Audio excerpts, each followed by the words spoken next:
Thanks so much for coming out on this wonderful, promising evening. Hopefully we'll have summer sometime around the corner here in New York, or at least some kind of spring. But it's perfect weather to welcome a very illustrious group of people to discuss Crossroads and higher education. Personally, as somebody who used to teach college and who used to teach at university, I'm very excited about tonight's event as both a recipient of, said pedagogy and challenges in the, where is this? In the in the area of higher education, and also as somebody who's taught. I'm really looking forward to tonight's panel. My colleague Peter Rosenbaum will introduce the panel a little further, and we have a wonderful moderator who will do her part in that, and you also have their bios on your seats. My job tonight is sort of be the meta host for the entire event, because you are at an event at the German Center for Research and Innovation, of which I am the manager, and so I welcome you on behalf of the German Center. And I see a lot of familiar faces, but also a lot of new faces, so I'll say one or two things about what it actually is that we do and who we are. The German Center for Research and Innovation has been around for since the end of 2009, early 2010, and we are a showcase, a platform for German research and innovation, specifically with an idea of bringing together people from the United States and from Germany in some kind of dialogue on what's going on in science on the cutting edge. But we've decided to sort of expand that notion of what innovation really is from the technical and the medical and so on to more different topics. If you were here a couple of weeks ago, you saw a talk on science communication. Tonight you'll see what are some new things happening in higher education on a both policy and content level. So very much looking forward to that. There's 5 centers of us. One is here in New York, obviously. Then there's one in Sao Paulo, New Delhi, Tokyo, and Moscow. And those 5 centers will increase collaboration with one another and with Germany over the next coming years. Again, something I'm very much looking forward to. Much of the work, most of the work really for tonight was done by my colleague, whom I will introduce in just a second. But on behalf of the German Center, I want to thank my team, Katharina Niesert, who's over there, who'll be live tweeting for you tonight. And if you want to tweet with her, public education is the hashtag. And you've met my longtime colleague, Julia Jonscheder, downstairs at registration. So thanks to you both. Peter will say a little bit more in depth about the topic that we're facing today, so I'll spare you my thoughts on that. Maybe we can talk about that more later at the reception that is to follow. But I do want to highlight one other event that we have coming up in almost exactly a month. Because if you're into higher education, if you're into what are the challenges for higher education right now, and you like to think about these things, and if you're local, on May 9th, that is an important date for you to remember, May 9th, we will have an event right here on the stage, and we will talk about how new technologies, such as digital technologies, such as e-learning, but also cloud computing, blockchain, and all these types of things, how they are affecting how higher education institutions have to prepare for the future, and also how they have to prepare for a student body that is native to these types of technologies. We have a great panel for that, and in attendance will be the president of the German Academic Exchange Service, Margret Wintermantel, who is not only the president of the largest academic funding organization for academic mobility, but she's also my boss's boss's boss. So that's going to be a very exciting one. So hopefully we'll see all of you on May 9th. The event is called The University of Tomorrow. More information on that later if you're already subscribed to our list. So tonight's event is hosted together with DIPF, so I don't get it wrong, the German Institute for International Educational Research, and Peter will say a little bit more about that, and hosted together with the University Alliance Ruhr. And as somebody who's from the Ruhr area myself, I'm very excited to have again people from the University of Duisburg-Essen, but also I saw people from the several universities of Dortmund here. And so for me, again, this is one of those where it feels almost a little bit like a homecoming. A conversation about a topic that's very, I think, near and dear to our hearts, because a lot of us here in this room are educators, they're teachers, professors, administrators. The topic of public education is, as we all know, very much at the center of a lot of debates, many of these debates fueled by budgetary concerns, ideology, politics. It's all about how much we trust public institutions or dismiss them, dismiss the value of public institutions, public education. It's a topic that obviously is really relevant nowadays, not just here in America, but in other countries in Europe. It is about what we teach our students in school and college, how we assess the outcomes, how we align what we understand by education with, certain understandings of the nation state. Do we still have a nation state? The nation state changed. Obviously, we find ourselves in societies that are very global. We have new technology. So ultimately, we are having tonight and tomorrow at a conference, I'm going to talk about this in a second, a conversation about the very core values, about the values that bind us together as a society. And that's why I'm so excited to see so many of you here. And I'm thrilled that it's my birthday and that you join me on my birthday for this event. Let me just say a few words about the two other organizations that are behind tonight's event. So Gerrit mentioned the German Center for Research and Innovation. The second institution is my institution, the University Alliance Ruhr. This is a regional consortium of 3 universities in Germany's beautiful Ruhr area. If you've never been to Germany, think Pittsburgh, all right? So the Ruhr area is a little bit like Pittsburgh. It's a region that used to have a lot of coal mines, steel plants, and transitioned into becoming one of Germany's high-tech spots. And the 3 universities, if you take them together, they are the biggest university in Germany, actually, with 120 students.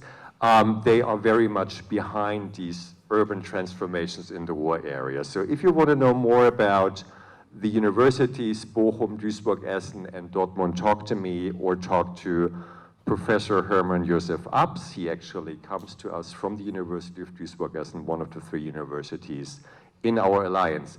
The third organization behind tonight's event is and I actually have to consult my notes now because they're changing names every other minute. It is the Leibniz Institute for Educational Research and Educational Information.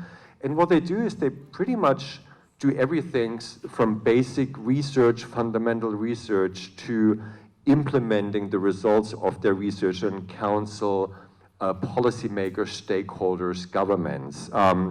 They support educational research, educational practice, policy, educational administration on the basis of scientific infrastructure services, as well as research and educational system evaluation. So part of what they also do are these large international assessment studies. I do want to point out that we do have a few folks from that institute, the DIPF, Leibniz Institute for Educational Research and Educational Information. It's getting into my system now. We have them with us tonight, and I want to just ask them to raise their hands real quickly. Annika Willems, Sieglinde Jornitz, they are from the International Cooperation Department, and from the Board of Directors we have Eckhard Klima. I don't know if Eckhard is here, wonderful, thank you. And Margit Berger, wonderful, thank you very much, great. Now, before introducing Rose, I would just like to ask you to silence your mobile devices, but by all means, don't turn them off, because we are live tweeting tonight, and the hashtag, as Gerrit mentioned already, is public education. The event tonight is going to be videotaped, so watch out what you say during the Q&A session. And Gerrit thanked his colleagues already. I want to thank our speakers. I want to thank Pia, my intern. I want to thank Gustavo in particular, because I understand that you were very instrumental in helping us put on this event tonight. And the event tonight is, so to speak, the opening act of a conference, the AERA conference. It's the annual conference of the American Educational Association, Research Association, okay? So this conference is gonna start tomorrow and last and go through Tuesday, I understand. So a lot of our speakers are actually gonna be at that conference. If you wanna know more about their research, talk to them tonight and attend the conference. I couldn't think of a better moderator than Rose. Rose Yelimaki, was this good? Thank you very much, is a professor and the chair of the Department of Educational Policies at the University of South Carolina in Columbia. Rose, in her research, is very interested in the intersections of curriculum studies and educational leadership. She looks at education ideologies, curriculum policies, and practices in local, national, and international educational contexts. Some of the questions that her research tries to answer, tries to address is, how do we train educational administrators and leaders? How can we develop effective and socially just criteria in schools and school districts rather than obsessing over tests and test scores? Rose's publications include critical curriculum leadership and new instructional leadership, as well as bridging educational leadership, curriculum theory, and didactic. Before her academic career, Rose was a principal and a curriculum director in K-12 schools. So in other words, Rose got it all. She got the practical experience and she got the fabulous academic expertise, which makes her a wonderful moderator for tonight's event. And I want to thank Rose. I want to thank you all for coming. I want to welcome you again. And Rose, I'm going to turn it over to you now. Thank you.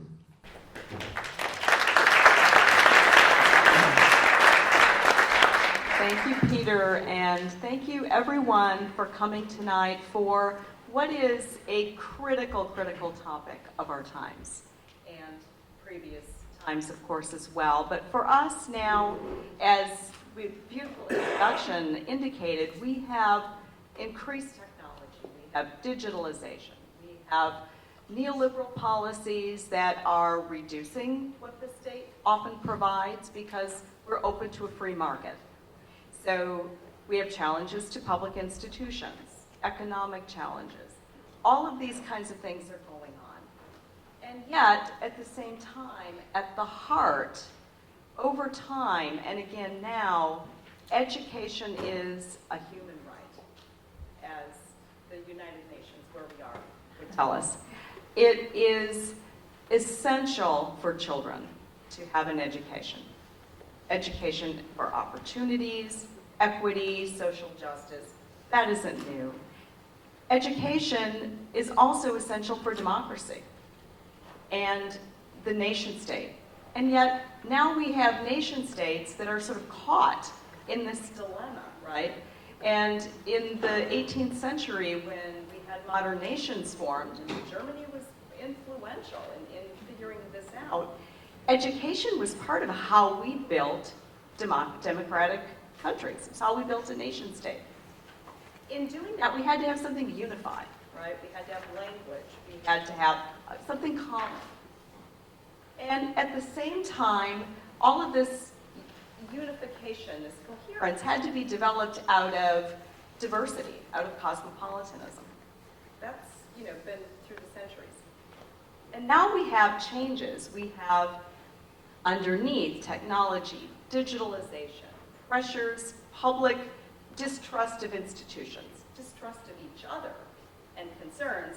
We also have to really think about what to do for students who are coming from different countries, who are refugees, we have changing demographics within the nation state.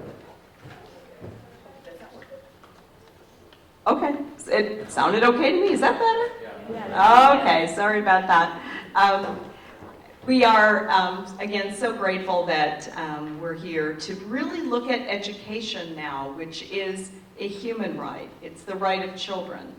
It is essential for democracies, for nation states and democracies.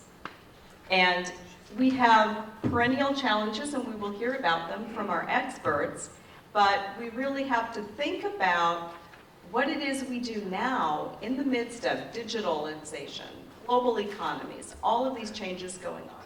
concerns about public institutions, concerns about diversity, distrust of each other, distrust of government.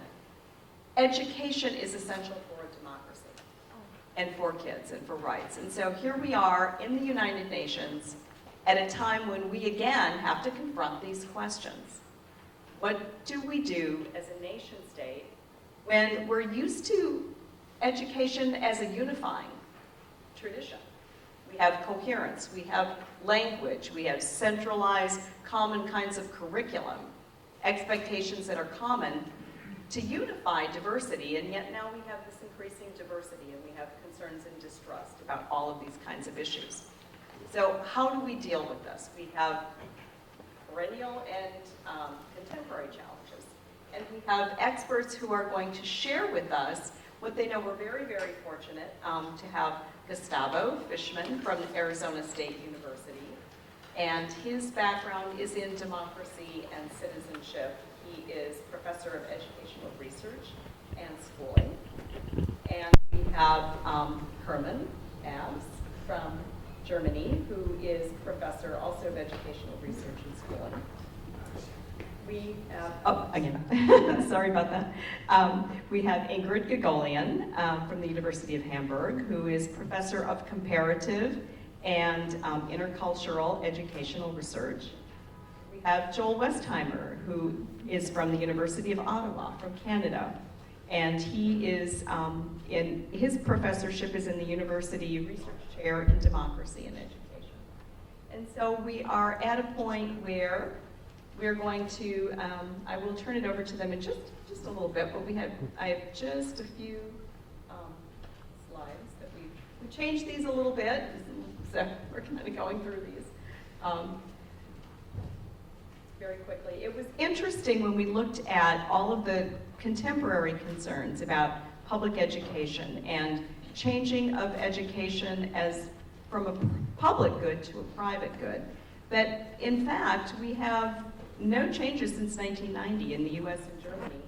We have 90% of our schools are public schools and 10% are private schools.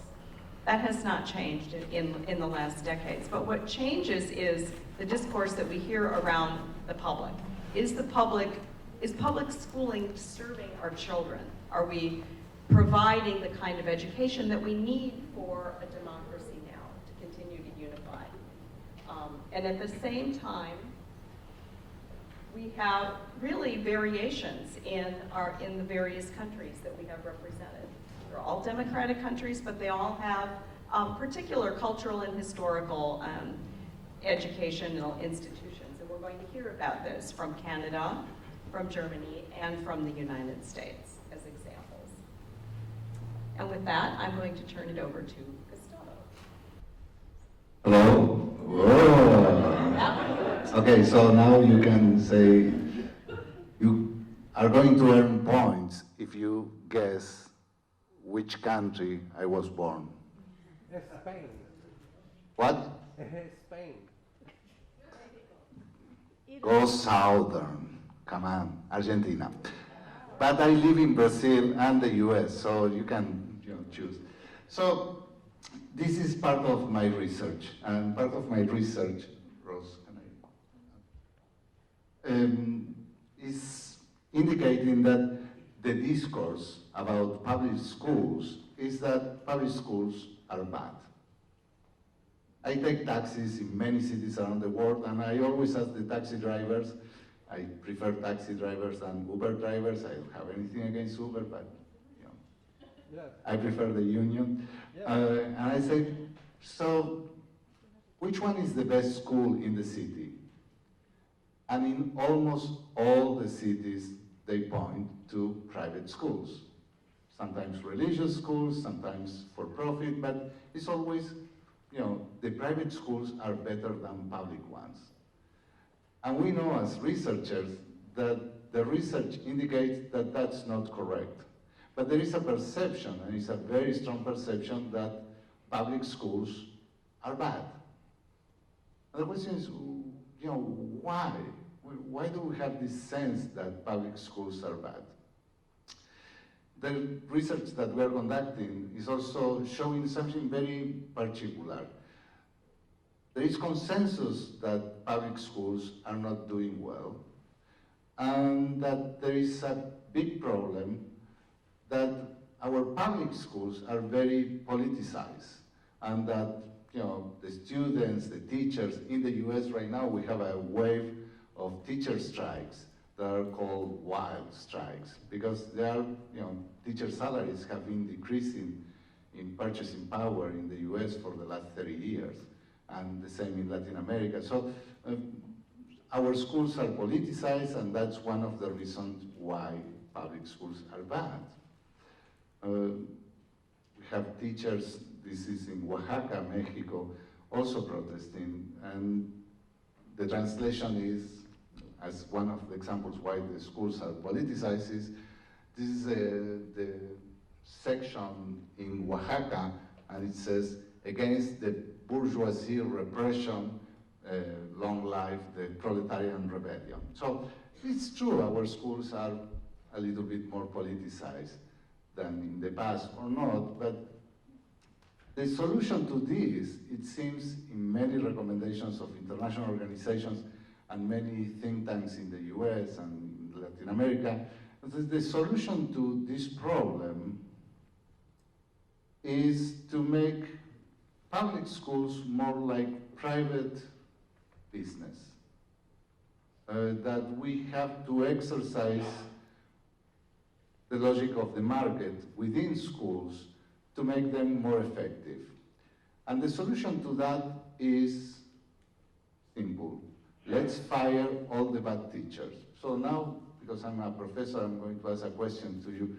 Anybody knows what's the percentage of really, really bad teachers in your country? Anybody has that number? That seems the solution. The World Bank has recommended to fire the bad teachers. In the US, we are all the time talking, let's fire bad teachers. How many bad teachers do we have in New York? In Ottawa? In your cities, in Germany, do you know what's the percentage of bad teachers? We are trying to find out that percentage. And the best estimate that we can get is that really bad teachers, those teachers that produce damage to children, there are some there, but it's less than 3%.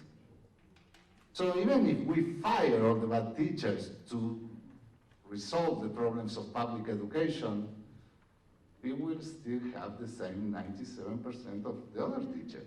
So that's not a good solution for us.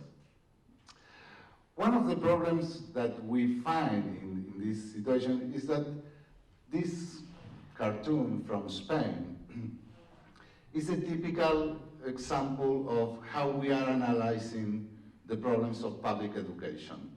We think that one person is a citizen and the other person is the customer, is a consumer.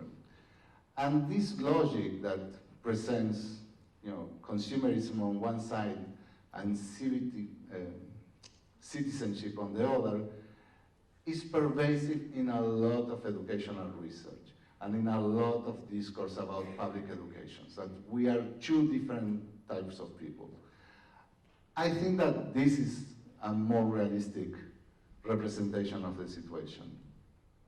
What happens is that in our daily lives, we exercise our muscle as customers a lot more than our civic muscle. And our schools and our public schools under attack constantly with this idea that they are failing, instead of exercising more our civic duties, our civic obligations, our civic discourse, we are exercising more and more our customer side. But we are the same person. So I don't have a magic proposal here other than every time somebody says, let's fire the bad teachers to solve the problems of public education, ask the question, do you know how many? Try to get the data for that. And instead of looking at the problems of public education as the solution is on the consumer side, perhaps what we need to do is start asking different questions and return to the idea of a citizen is somebody that questions, and that we need to go back. I'm not nostalgic, we don't need to go back. We need to recover the idea of the school as a place that doesn't have all the answers, but it's a place that should be friendly to exercise questioning and the civic duty of reflecting, criticizing what is wrong, and proposing solutions that will include more people. Because the problems of public education and public education as related to democracy will not be solved by privatizing, will be solved with more democratic participation. So that's my point. Thank you very much.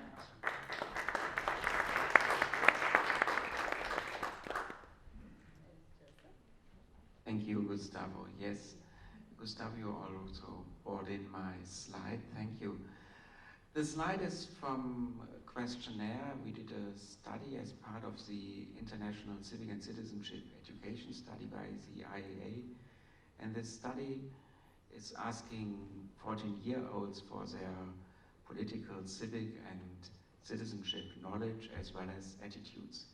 In the end, we asked them to draw a picture how they imagined school in the year 2050. And we put this question in the end because I wanted to do a kind of replication for an OECD study. These are the future school scenarios, a study which was done in the year 2000. And there the OECD developed 3 basic and 6 more detailed scenarios of public education in the year 2050. And indeed, we could find in the drawings of the student these future school scenarios. And one scenario which I thought was only of hypothetical nature in the OECD study was quite real in the paintings or drawings of the students. And this is the meltdown scenario. The scenario that there will be no school anymore in the year 2050, or at least no public school. And you can also see the reasons for this imagined fact of the year, or this imagined reality of the year 2050 in the drawings of the students. This is a quite open drawing, and you see, because the school stops teaching. So is it perhaps a wrong grammar, and the students wants to tell us because school is destroyed, it stops teaching, or is it because the school stops teaching, it will be destroyed? So these are at least questions that we have to ask ourselves. What leads to the image or to the idea that the school system could melt down, the public school system could melt down? And if you go now to other drawings, you see pictures like this. There's a student with a gun and a school, and it's written, and it's a very simple picture. You do not see whether the student himself imagines himself or herself as the one with the gun, and he's now went into the school, or whether he sees himself in the school and someone else is coming with a gun. There are other pictures where there are bombs on schools. ISIS is bombing the schools.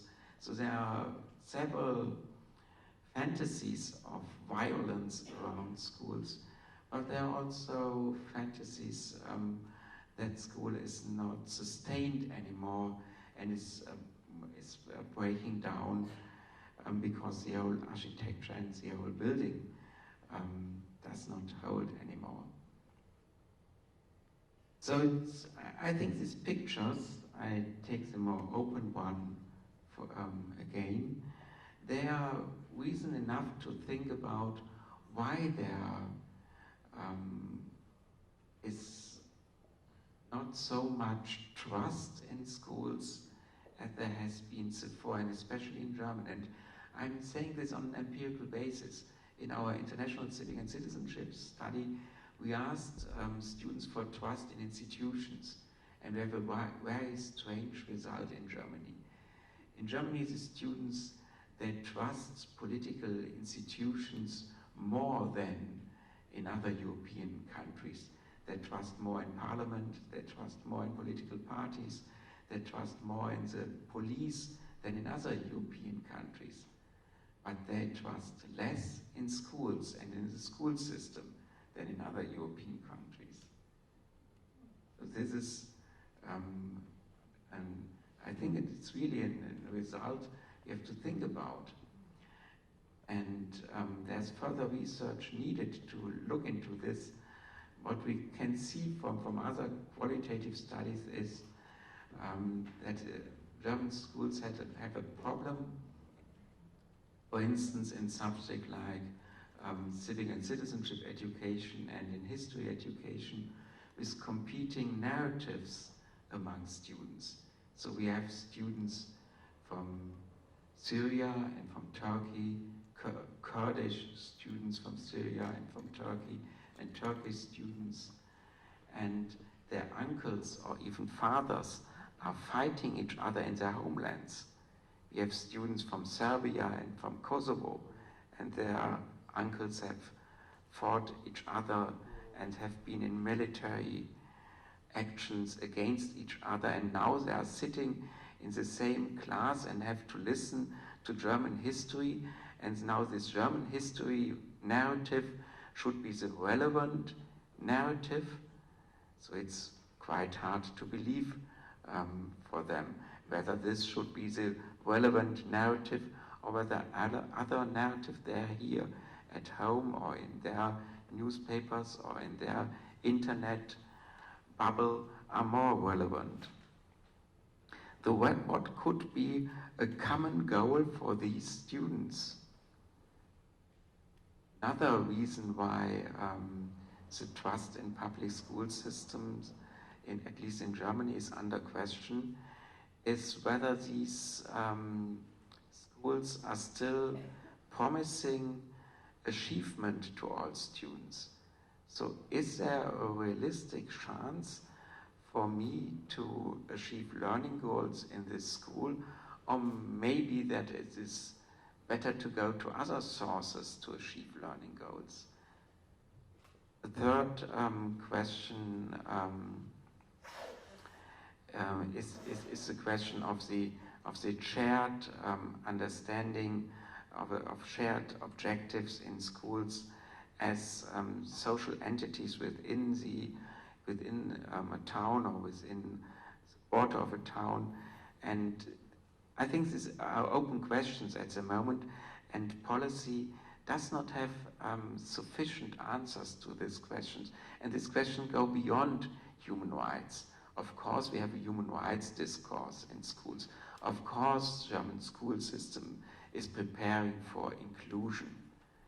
But I guess parents are wondering whether inclusion is really helping them with these competing narratives, with their question for whether the school will provide the learning for their children that they want to see for the children, or whether it may be a side discourse that is not helping them with their problems.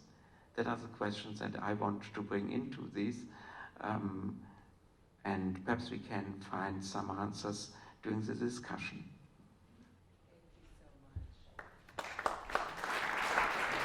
Thank you, Herman. This is fascinating to hear the student perspective as well as the macro perspective on the importance of citizenship and democracy in public education. We're now going to turn to experts, to Ingrid Gregolian next, who will talk about a little bit more about some of the changing conditions and the issues of language and diversity in our schools. This slide shows, and we don't have it quite in the interactive phase due to the security, I think. We took a screenshot.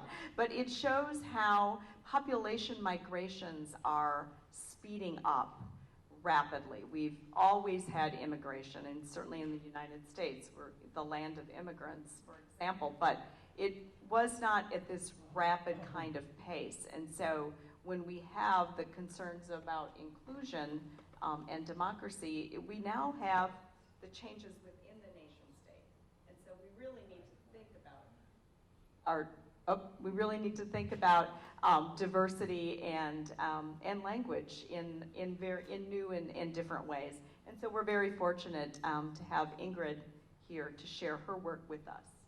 Well, thank you very much, Rose, for this impressive picture. And those of you who are interested should go to the website where this is showing you the movement of the very night you're looking at with respect to migration.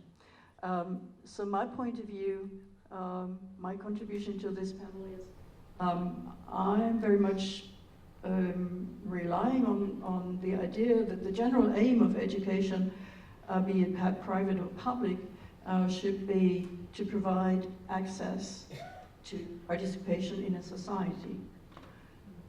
So this is a general aim, and a European basic idea which was developed in the 19th century is that every person living in a society should have access. Well, at first the persons, this only addressed the male part of the society, but it's a while ago since the population as a whole is meant by this.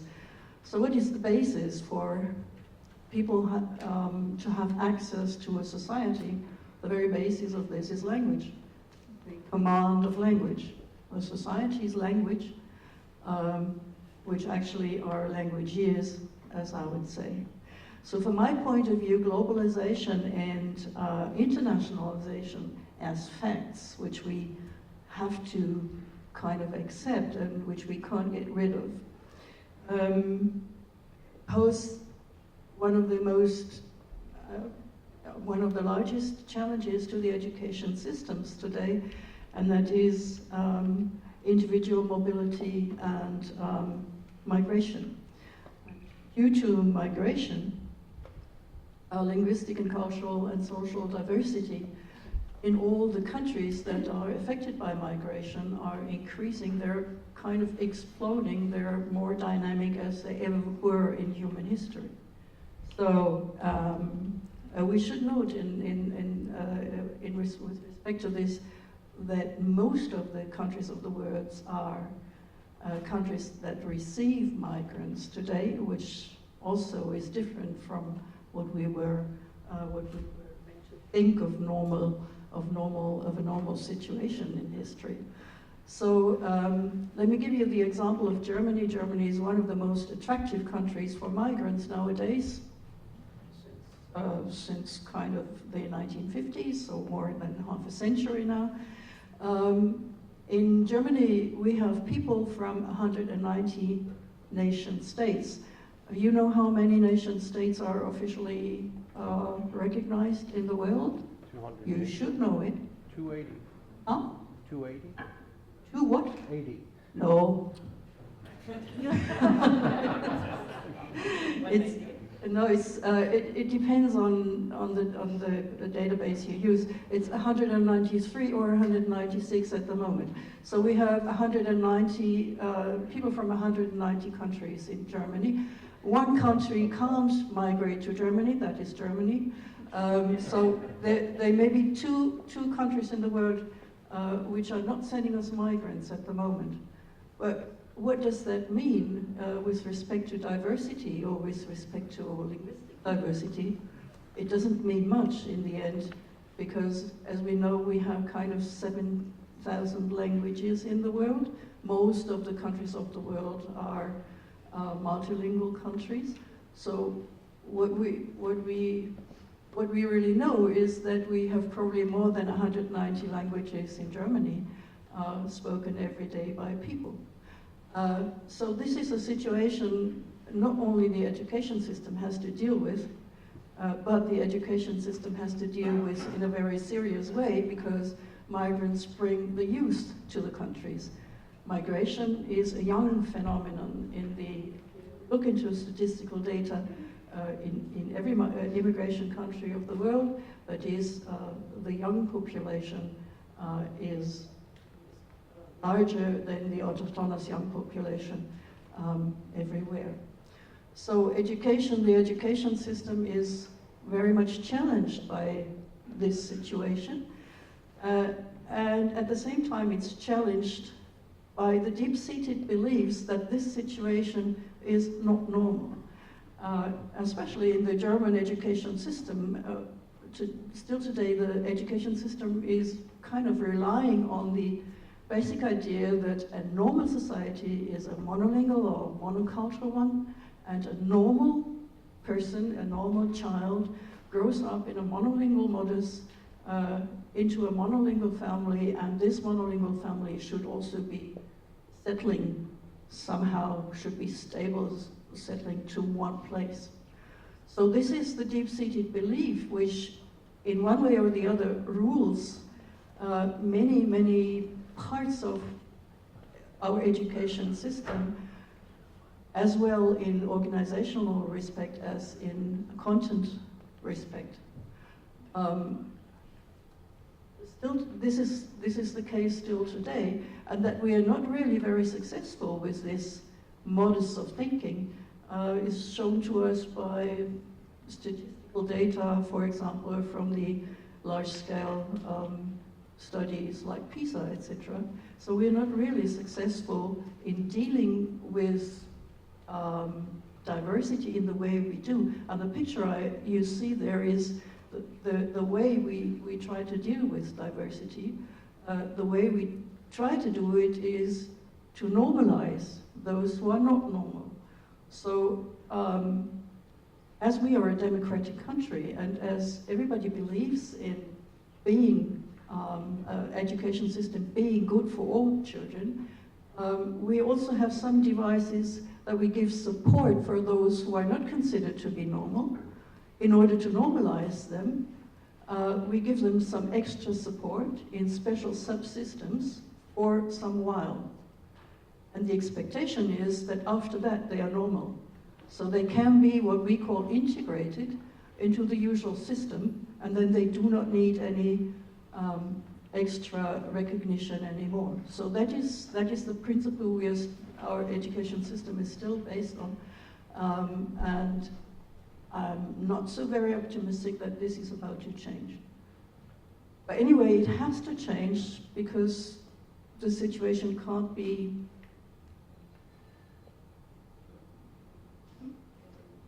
it can be continued, yes, but we können das nicht entwickeln. Migration. We can't go back to the idea that to the historical phase when probably the ideas on which the education system is based were kind of the normality, which I also would challenge.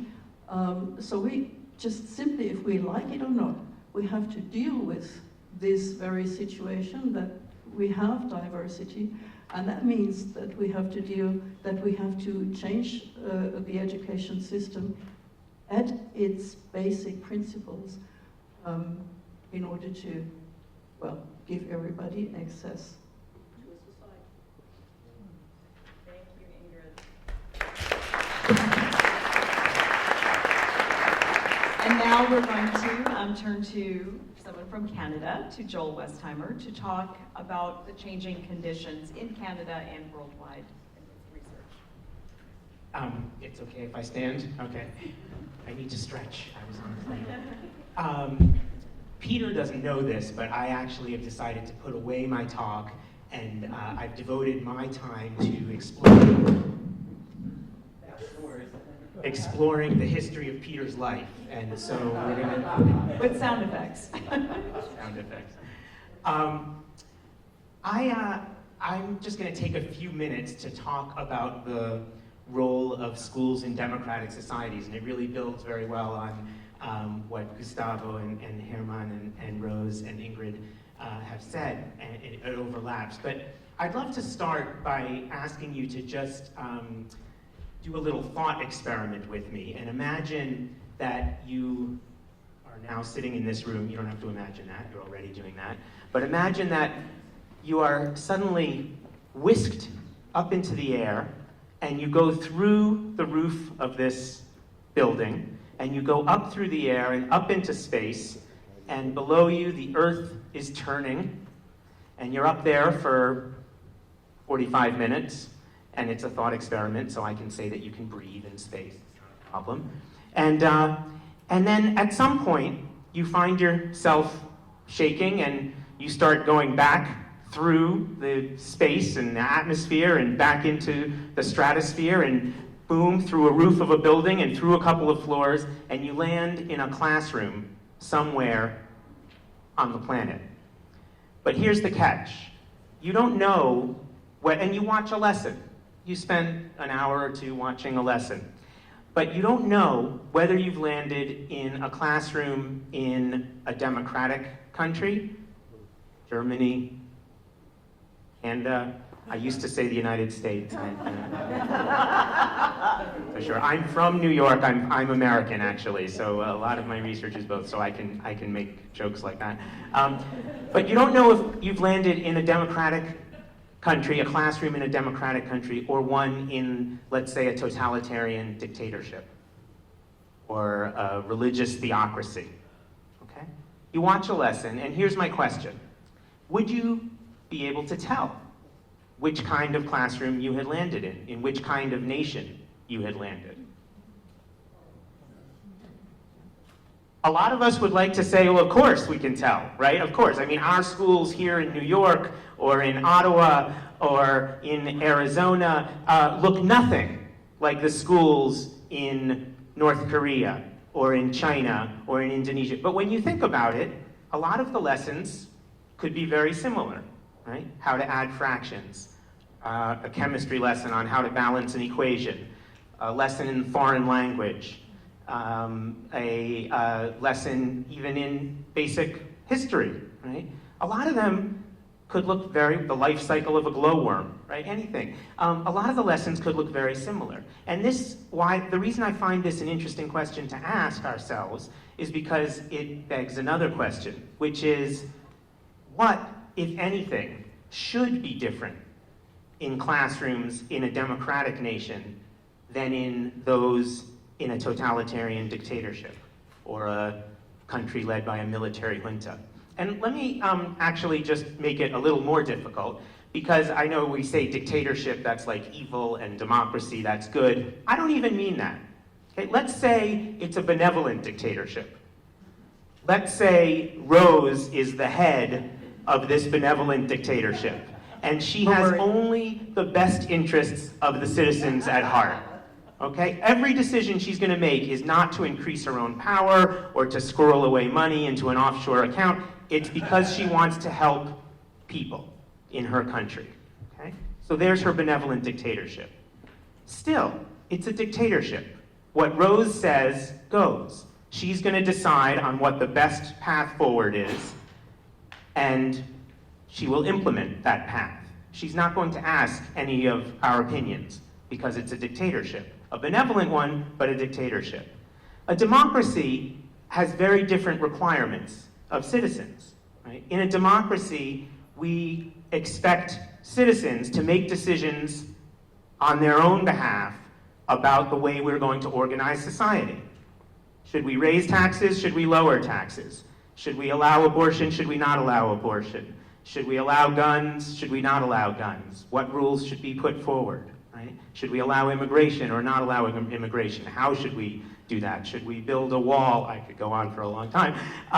But in a democracy, it is citizens that have to help make those decisions. Sure, we elect people to make some of those decisions, but even in the weakest form of democracy, we vote, so we need to know who's standing for what positions and who do we want to support. And hopefully that's the weakest form of democracy. Hopefully in between elections we're also participating and we're writing letters to the editor or to our congresspeople or to our parliamentarians. We participate, we engage.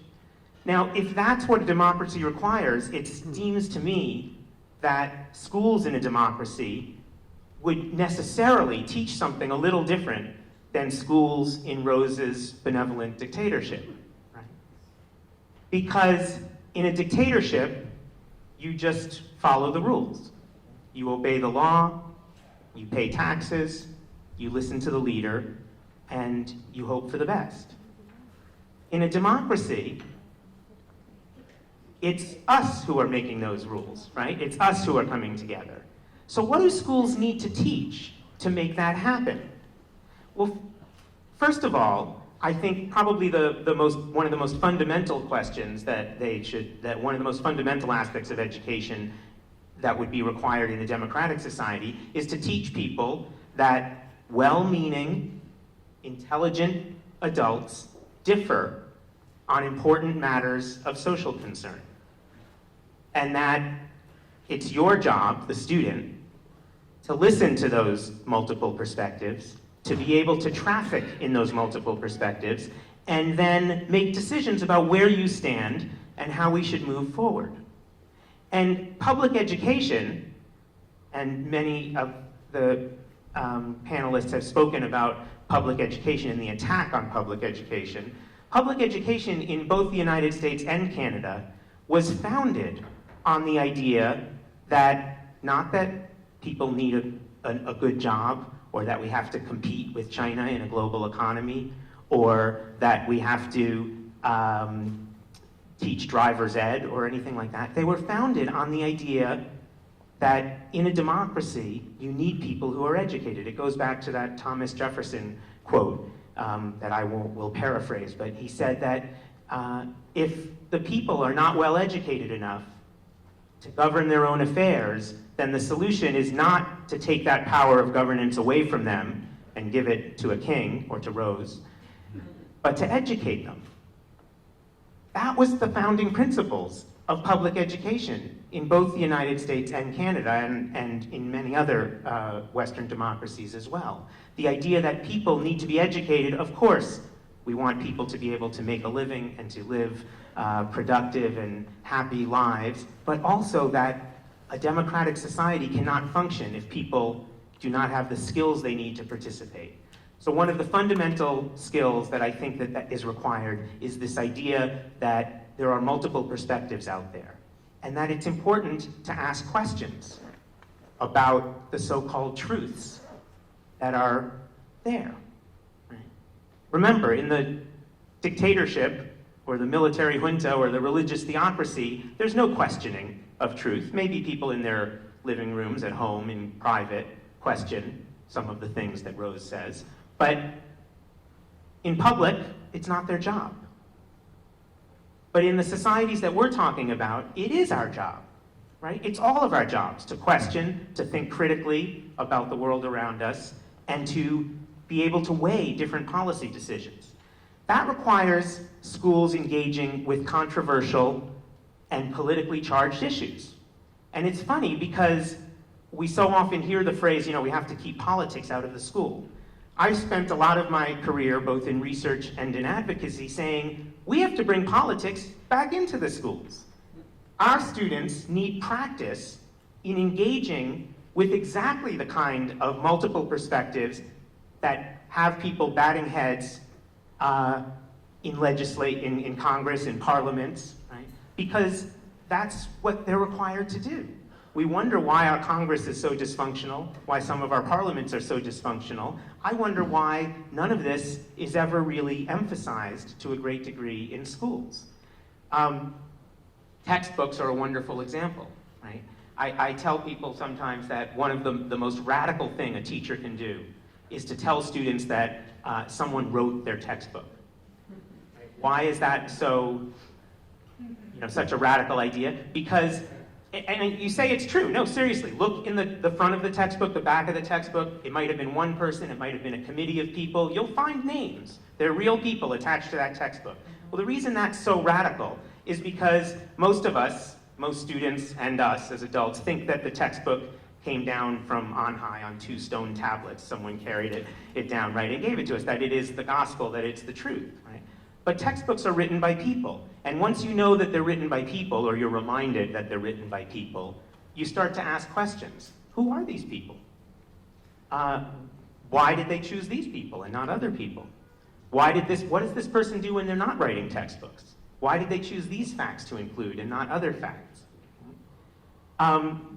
There's this kind of empty critique of progressive educators that goes something like this, that progressive educators don't care about facts or about whether kids learn math or learn to read. They just, everything is interpretation, right? Everything. That's not the key, right? That's a straw man argument. In fact, I can say, could you raise your hand, please, if you are a member of the group, parents and educators against kids knowing how to read? There are no such groups, right? Everyone wants kids to be able to know how to read. Everyone wants kids to be able to know how to add numbers and get the correct change at the supermarket. But many educators, I think many of us up here, care about a lot more than that. We want kids to be able to not just read, but know what's worth reading. And how does it relate to their life outside of school? How does it relate to our democratic life outside of school and our civic life outside of school? We all want kids to be able to add numbers, but we also want kids to be able to know what those numbers add up to, right? The same thing. How does it relate to their life outside of school? So these are some of the issues that my research has been concerned with, and in particular, when we do engage in civics education and citizenship education, what kind of civics education, what values are embedded in it? Gustavo and I were just earlier talking about character education and the shortcomings of that, because character education talks about things like being honest, helping an old person across the street, not doing drugs, being a good person, right? Those are all wonderful traits, but they have nothing to do with democratic citizenship. There's not a leader of a country on the planet that doesn't want their citizens to help an old person across the street, or to help out when there's a flood, or to give blood when blood is needed, or to not do drugs, or to pay taxes, or to obey the law, right? Those are all about maybe some kind of being a good neighbor or a good citizen, but not about being a good democratic citizen. So I think that it's very important that we focus at least some of our schooling on what is required of citizens in a democratic society that is not necessarily required of students in a totalitarian dictatorship. Thank you, Joel.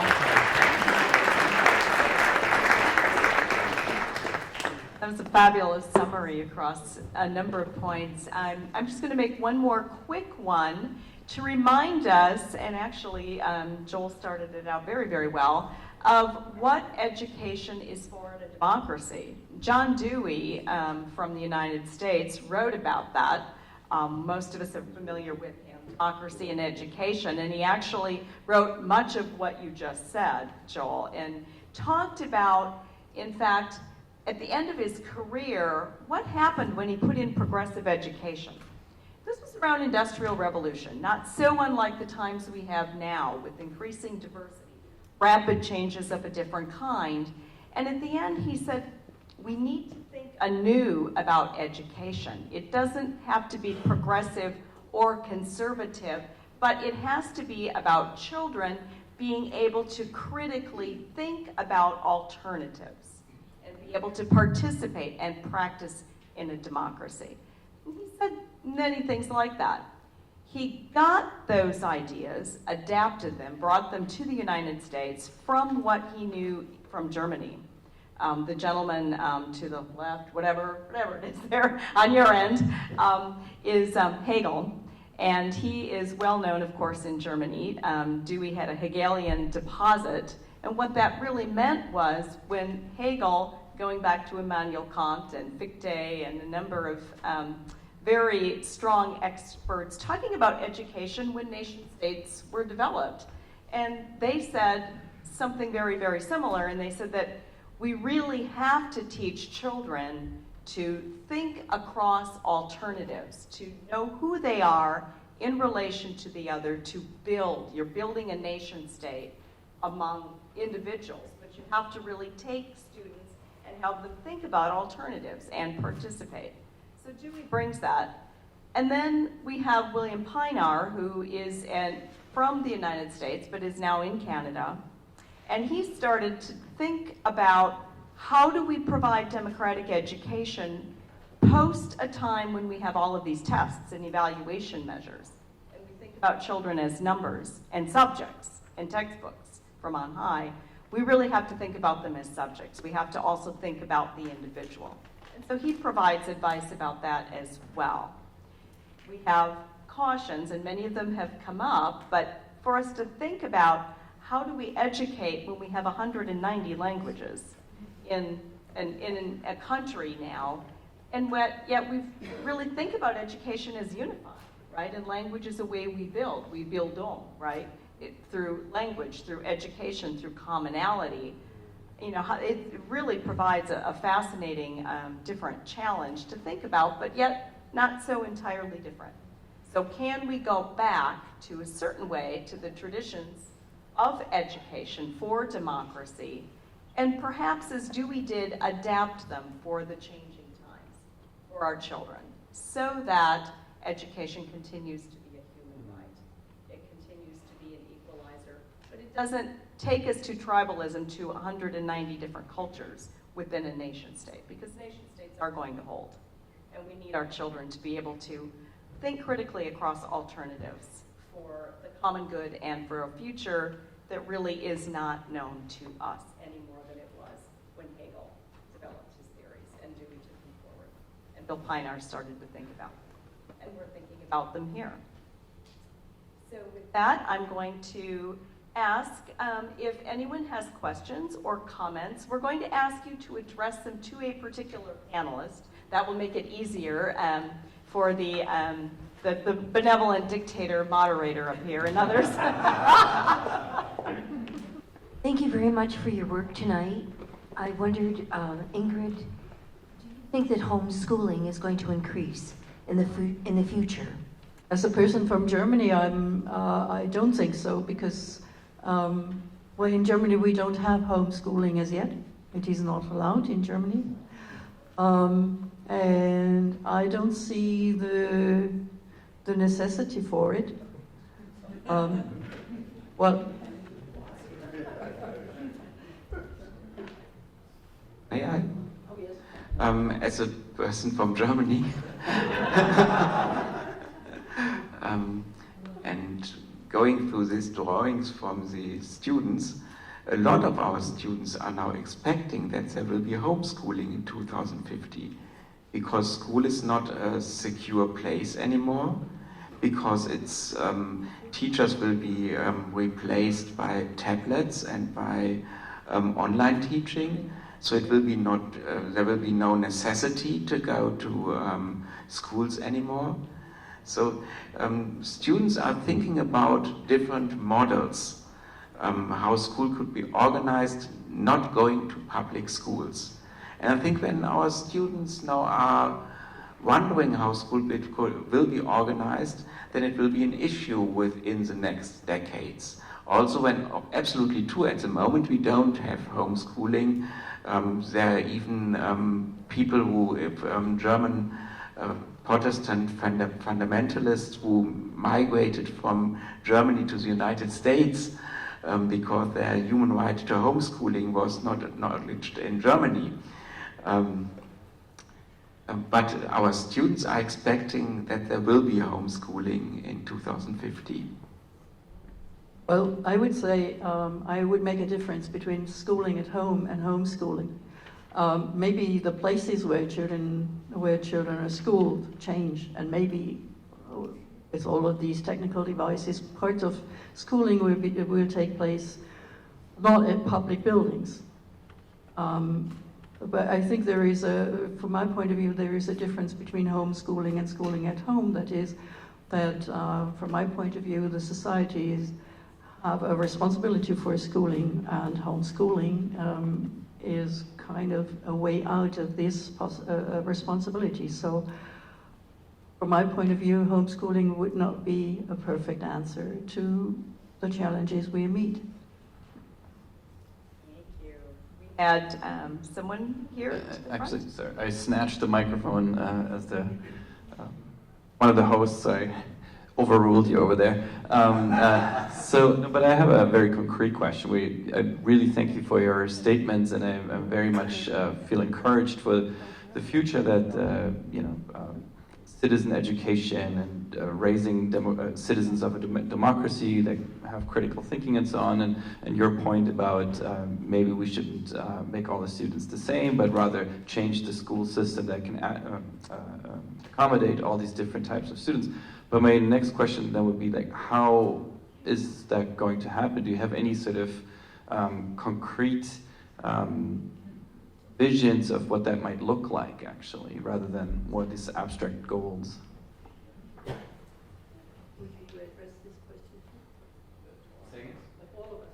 I think Gustavo has a response. Well, there are lots of experiments around the world, from single schools to entire school systems. One of the most studied research is the citizenship school in Porto Alegre, that then Porto Alegre, the capital of the state of Rio Grande do Sul in Brazil. That's an experiment that lasted 16 years. It was very successful, and the notion was we need to democratize access to school, we need to democratize the curriculum of the schools, we need to democratize the management of the schools, and we need to democratize the system that regulates schools. So it lasted 16 years, it was very successful. Lots of smaller experiments in Latin America and Spain and Portugal are done in similar veins. They show that you can have a school that you enter and you immediately recognize that that's not a school that is not emphasizing participation, critical thinking, good content, and the kids were happy and the teachers were happy. What's the secret? Those schools are a lot more expensive than the other school that you don't distinguish if it's in an authoritarian state or a democratic state. So we are not having that discussion, but they're happening. And Joe. Just wanted to add specifically to your question, because you talked about the many languages in a school, people from different. I think one key thing is that we have to let go of our obsession with individual achievement in school. Life is not generally about individual achievement. Nobody goes to work and is assessed on something they do all by themselves without help from anyone else, from anything. Nobody is responsible for all aspects of a project that they're doing. There's very few professions that are like that. And yet in school, we isolate all achievement to be this individual achievement rather than what a collective project might look like, which is, of course, what John Dewey talked about, by the way, in some of the things that we were looking at before is from Democracy in Education, which was written in 1916. So it's very sad that 102 years later we're having these same conversations because so many of Dewey's ideas were not fully implemented, although they have had influence on schooling throughout the world. But I think this idea of individual achievement, if we're going to talk about a diverse student body and the diverse perspectives that students can bring to a classroom, we have to start talking about collective projects where students can realize the vision that Dewey had, which was the idea of a community. He called it a miniature community, where each student was not only allowed but required to participate in the way that they can, and that mirrors much more the way real life works. Thank you. Herman, would you like to add? I have somehow, again, kind of opposite opinion on it. Yes, Right, it's here we go. democracy, yes. I think if school abolishes the vision with individual achievement, as you call it, I think this will be the end of public education, because why should I give my kids to a school if it is not about individual achievement? Then I would give it to a private school. So that's what I expect from school, is that it's about individual achievement of my kids. And when I go to the index of exclusion, that's a very popular document of policy making at the moment in Europe, and I go to the definition of learning there, I have a definition of learning that it is about being together, social interaction, but it is totally free from a change of behavior, change of knowledge or so. That is not what I expect from school. What I expect from school is change on an individual level, and also, and then I agree with you, also collective projects, also community engagement. But without this individual achievement, I think it will be the end of public schooling. Therefore, if we do not manage to reconciliate this social dimension and the achievement dimension, I think we will not agree on a public school system anymore. I don't want to dominate the conversation, but I do just want to say that I think that individual achievement comes from collective work as well. So it becomes, So a bit of both. A bit of both then. And this feels a little bit odd in a certain way for the US person to point back to Hegel now and his predecessors, in fact, but as I'm learning and understanding it, it seems that the questions they asked, and we can wonder if they're the right questions still to ask, but one of them was, what is the relationship between schools and society and democratic society, right? So what should schools be doing in order to prepare for a democratic society? And then what is the relation between individuals? And that is a pedagogical activity.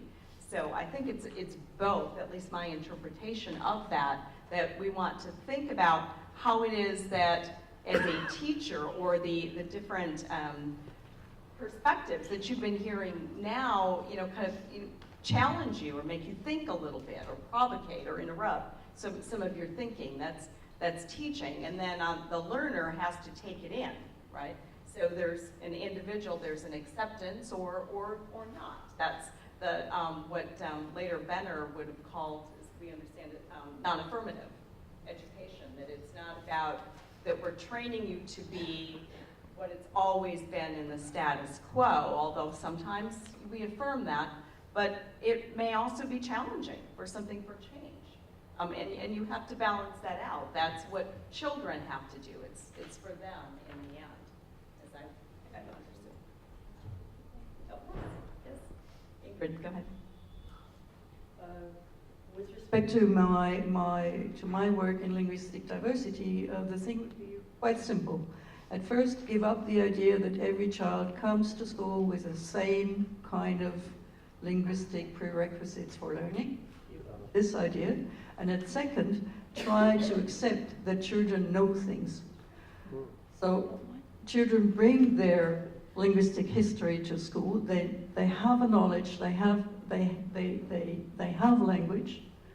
They may not have the language they are meant to learn at school or in which they are meant to function at school. But they can bring in their knowledge in order to do this, and they can do it in a more or less collective way. So the simple thing, for example, is if you want to learn to read and write, what you have to do is you give up the idea that reading and writing has something to do with speaking, other than the convention we built about it. You don't hear how to read and write. You don't hear, well, you can see it once you've learned it. And a very, very good way to teach children that they have to give up this basic idea that reading and writing and speaking has got something natural to do with each other is comparison of languages. And so if you bring in what children know already about languages, this is an ease for all of them to learn more about language. So I think the simple thing is to give up the basic ideas about what is normal and try to look into the potential which is there in a diverse constellation of teaching and learning. and diversity in a new way. Thank you for having to think about that. That's something new. We don't have language as a unifying issue. We had one person here, and then I see Norm in the back. Go ahead. So my name is Dr. Cowan. I'm a professor at Touro College, and I have a question that is in two parts. One of them is we haven't addressed the digital divide. There are going to be digital haves and digital have-nots. So I am the president of the Rotary Club of New York, and I'm going to be the assistant district governor of Rotary. We just did a project. We sent money to Burundi to educate teachers in the use of computers. All right? So we haven't discussed digital accessibility and how that's going to split, students who have access or who don't have access. And the second part of that will be, of my question is, has anybody done any research in what life will be like when we really go into the 3D augmented virtual reality mode, where we can actually have an interactive experience that's probably going to be integrated in the blockchain of things to validate any certificates, because learning is going to become ubiquitous. Interesting question. Has anyone looked at digitalization in terms of? We did not really research ubiquity of learning analytics for the workplace. But in our international civic and citizenship education study, we looked into how far internet use contributes to political competences. And there we still see that students who report that they have newspapers at home and looked at newspapers, that they know more about politics, while students who report that they are informing themselves in the internet about politics, they do not know more about politics. So this raises some questions what they are really doing there, and what it means to inform oneself in the internet about something, and whether it's really equivalent to other forms of learning. I think we are quite at the beginning, but of course it's a question we have to deal with, and in how far digitalization will change public education is no doubt a future question for the next decades. Yes. In the back, I think you had a question, Norm. Thanks so much. Norm Friesen from Boise State University. I just wanted to sort of make a comment. I really appreciate what you said, Ingrid, about being open to what's unknown and don't take anything, accept anything as normal. And I just wanted to comment that to North American ears, some of the things that Europeans say about education are sometimes strange.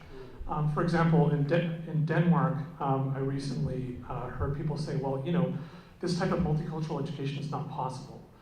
And then I heard just here that I can't imagine public school can't exist without individual competition, to which Denmark, it seems to me, provides a counterexample along with other Scandinavian countries. And I just want to say that I think it's really important to try to be open to possibilities that we do not yet know or do not yet realize in our own settings. So that goes as much for, North America, US, Canada, Brazil, wherever, Germany, wherever.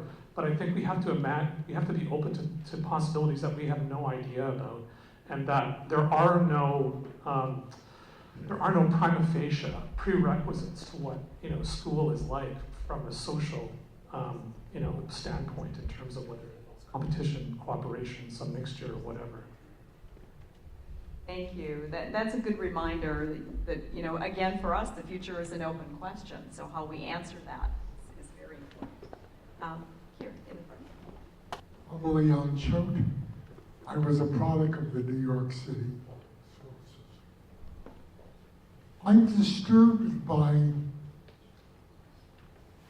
the research you're doing. In terms of, you never mentioned excellence.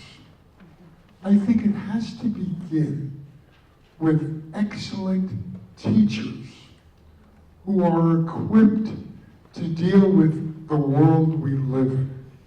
And not one of you has mentioned that.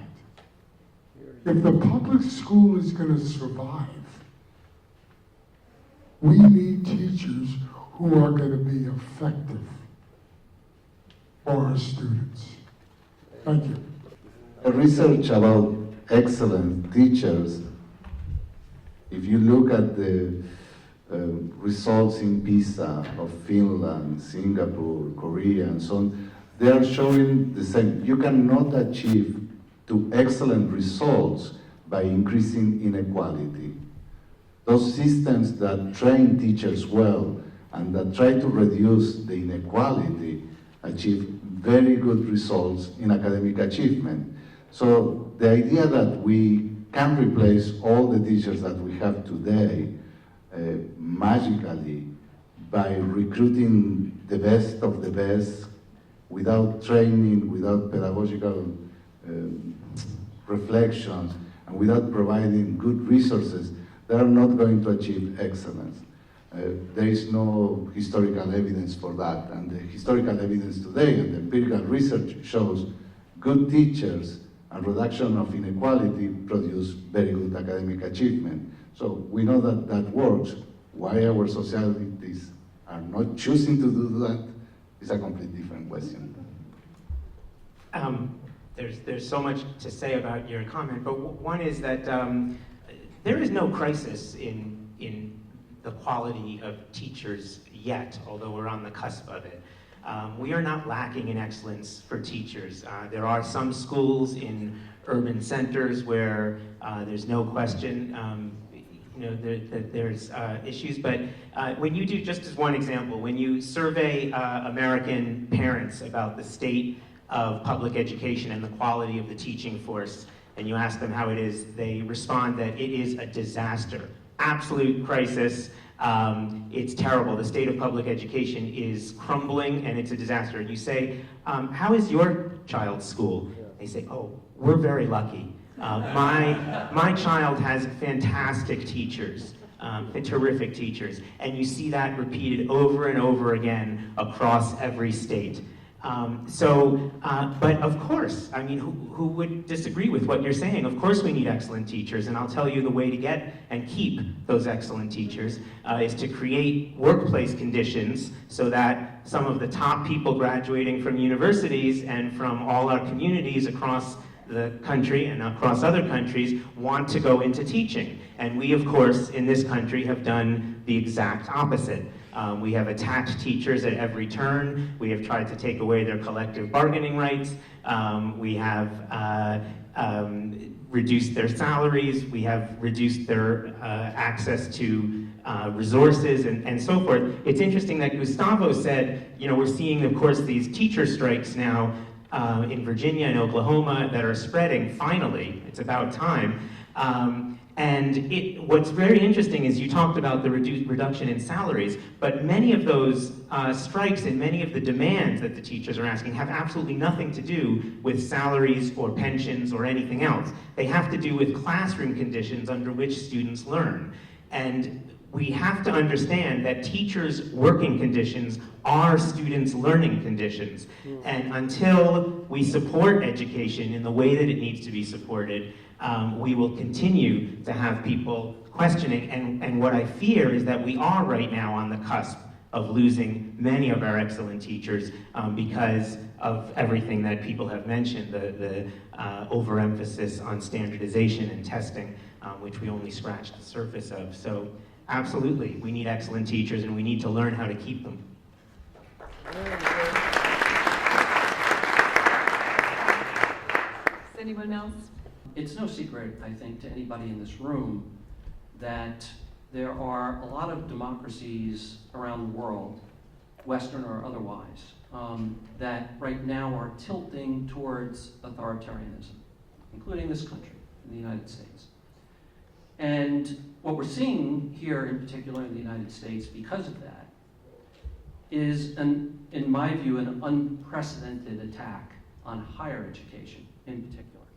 College, higher education, post-higher education, master's candidates, PhD students, Congress just tried to strip PhD students of their stipends, taxing their stipends. So the educational system is under attack, right? And then when you sort of trickle down to the primary and secondary education classifications, we have what you have just described about the teacher strikes in Oklahoma and West Virginia and other places, not driven by salaries and benefits, but rather by working conditions. And so when we have this sort of authoritarianism creeping into our democracies, they're trying, they know all too well, right, that education is the underpinning of democracy. So they're attacking education because they don't want an educated electorate. They want lemmings. They want citizens who will just go along, right? And so it seems to me the combination of the political tilting along with the sort of historical stripping of funding from primary and secondary education in this country in particular. What's the solution? Not that I'm expecting anybody to have the answer, but I'm interested in your opinion in particular because you brought up this line of thinking, but certainly anybody else from the panel. You know, and I can also just sort of speak from a little bit of experience. I have a daughter, a 28-year-old daughter, who's a teacher at a private school here in Manhattan, who started her teaching career. She's a middle school English teacher. Started her career in a public school in the Bronx, where the teaching conditions and the budgeting and supplies and everything, you know, that was around that was deplorable, and she couldn't stand more than 1 year of it before she ran to a private school. But anyway, that notwithstanding, the political environment, though, is what I'm interested in hearing opinions about. How do we stem that? How do we save public education from what seems like the deliberate dumbing down or attempt to dumb down education, particularly higher education? I'm sure everyone here could comment on this. I'll keep my comments brief. One is I want to mention two books that have just recently come out. One is by Gordon Lafer called The 1% Solution.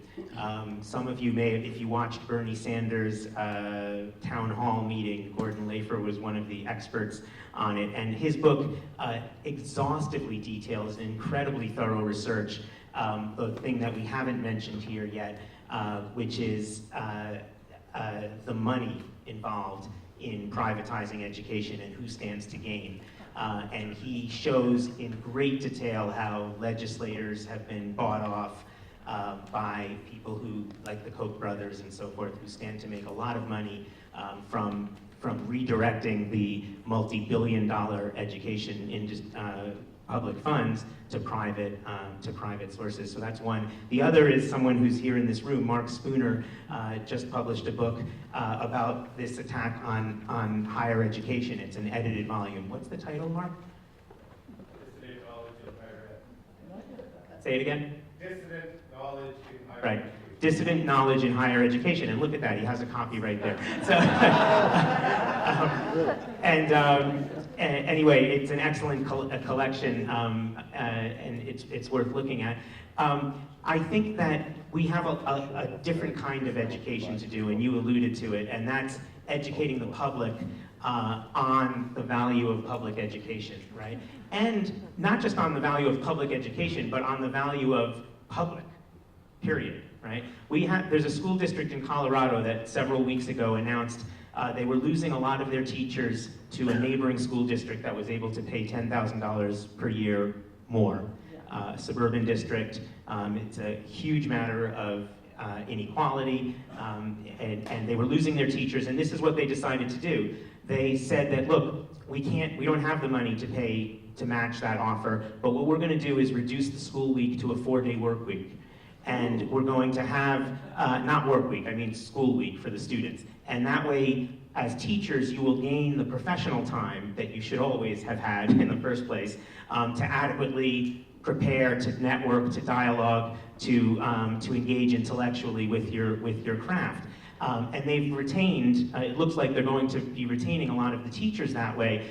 What's unsaid there and what I like about it is this school district had 6 times floated public bonds, legislation to raise taxes, all kinds of ways to raise public funds for the funding of schools. Each time, all 6 times, the public turned it down.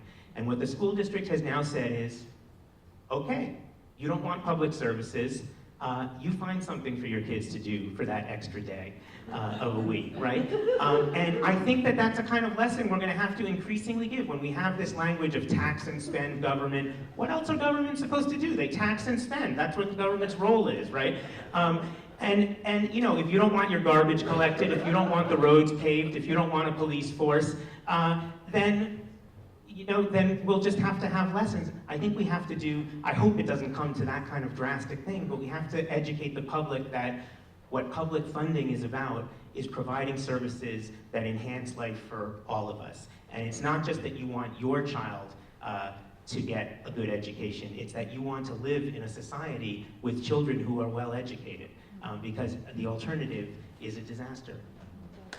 Thank you. Does someone else have a comment on that? Herman, did you? I only would summarize it's, you are saying we as researchers have the responsibility to show the added value of public education.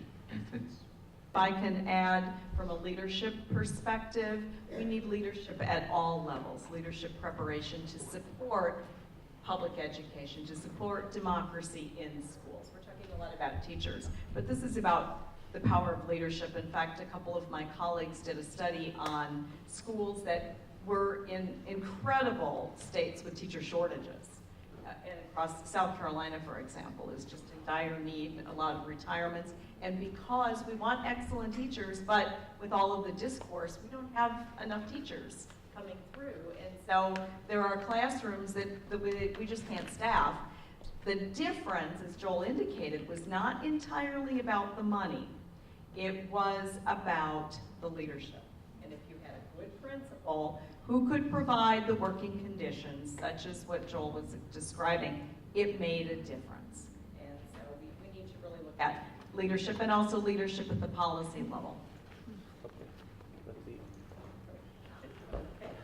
Peter's giving us the high sign. You are showing leadership on a computer. As the birthday kid. Thank you very much for a wonderful discussion. Thank you to our speakers in the panel. Big round of applause.